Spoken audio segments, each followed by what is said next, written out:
আমার হাতে একটা ড্রেস আছে এটা, আর এখানে একটা দেখতে পাচ্ছ, দুইটাই সেম সেম, এটাও সেম এটাও সেম, কিন্তু শুধু কালারগুলো আলাদা। আর এই দেখো, এটা হচ্ছে থাক একটা আনবক্সিং করি, এটাই করেছি।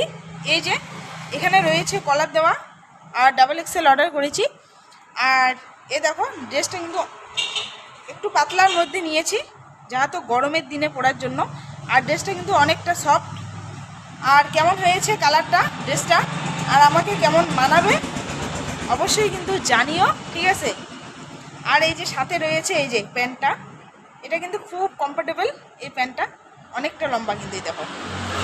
আর এই যে ড্রেসটা কেমন হয়েছে অবশ্যই জানিও। আর গরমের দিন পরলে, আর থ্রি কোয়ার্টার এই যে হাতা অনেকটা লম্বা রয়েছে, আর সাথে কলার দেওয়া, আর কি লাগে বলো।